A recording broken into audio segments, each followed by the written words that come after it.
Okay, the next award goes to Laura Bockwoldt. And next year, Laura is going to Kansas State University. She's majoring in architecture.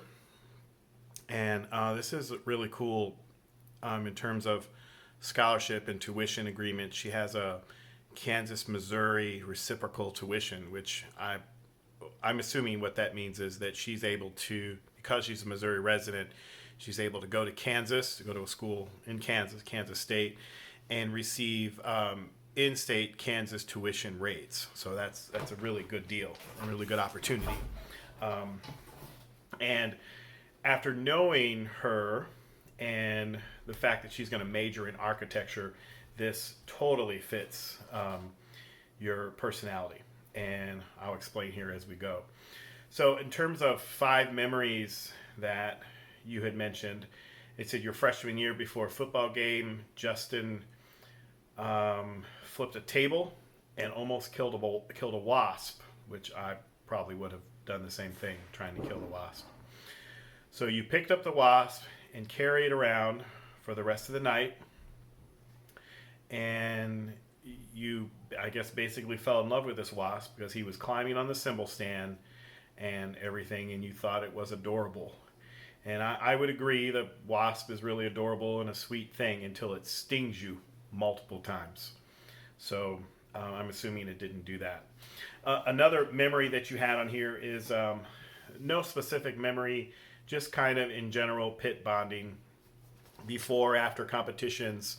And, you know, it's a whole nother life in the pit because, you know, from the marchers will look at you guys and go, oh, they're not doing anything. They're just standing around.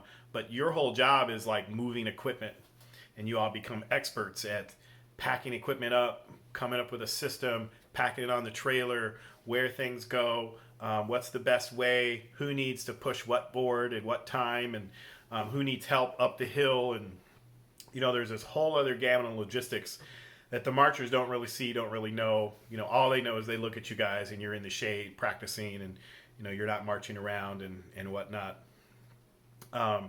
Another memory is getting yelled at by Sam and Coop the second day of freshman clinics, junior year, for flipping your bike on your way home from band.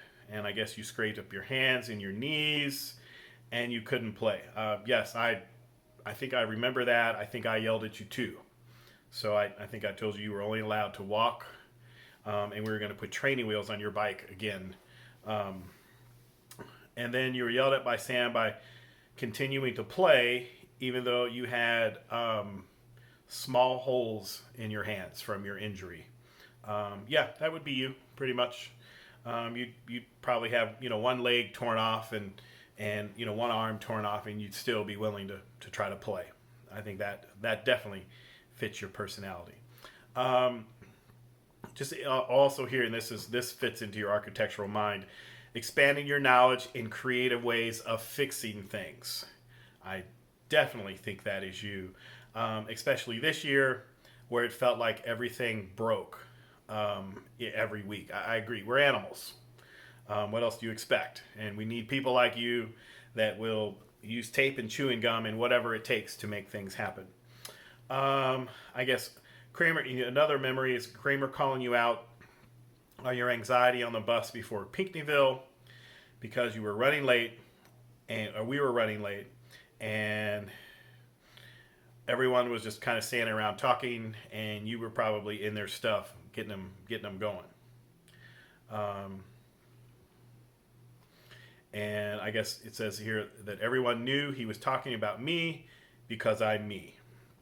So, yeah, it was kind of a crazy day. I agree. It was, for a person that likes things really neat and tidy, that last contest at Pinckneyville was not one of those that fit that mold. With it being a rain out, and we're doing a stand and blow inside, and it wasn't the easiest moving equipment down into that performance area in their gym. It was pretty difficult, actually. So yeah, for a person who's pretty high strung, that is going to be a difficult go. But we got through it. You did a wonderful job with it. And now I'm going to talk about some memories of you. And I can remember the very first time I talked to your mom about you when you were an eighth grader. And she told me, she said, "You're going to like my daughter a lot." And she said, you were very conscientious. She said, "You were a hard worker. And you were a good player." She didn't mention that, but I talked to Mr. Alberts and stuff, and I knew you were a good little player, a good little bassoon player. And I was excited to get you. So when I first met you, all of that came true. Now, the thing that your mom did leave off was that you were a great musician and that you had the potential to be a great leader, and that's something that you grew into really quickly. I will never forget watching you work with the pit these last couple years like your hair's on fire. There's an old phrase, it's teach like your hair's on fire.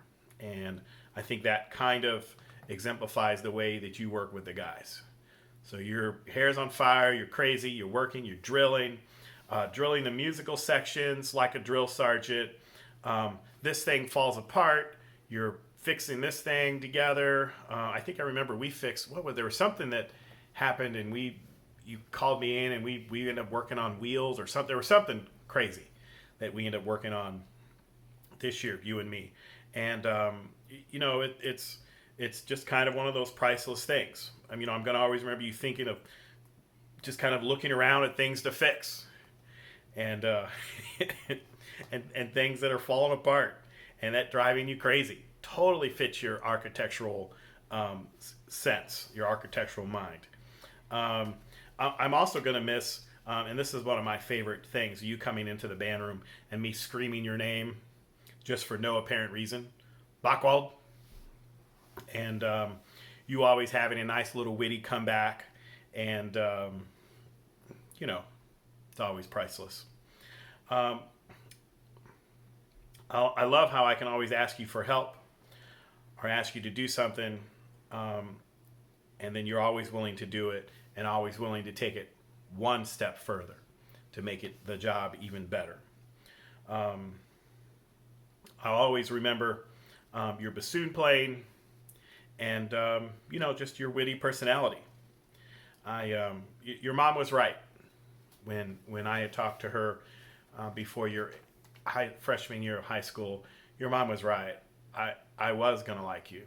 And you fulfilled all those expectations that I had of you coming into high school and then some. And I think the other beautiful part about it, besides you being a great musician, a great leader, is that you've really turned into a fine musician and a good bassoon player. And, it's just been a joy having you guys. And a lot of the music that we picked through the years because of you guys and the bassoons. So there were definitely music, even the music we picked this year, the Dance of the New World, was picked in part because I knew the bassoon contribution would be strong.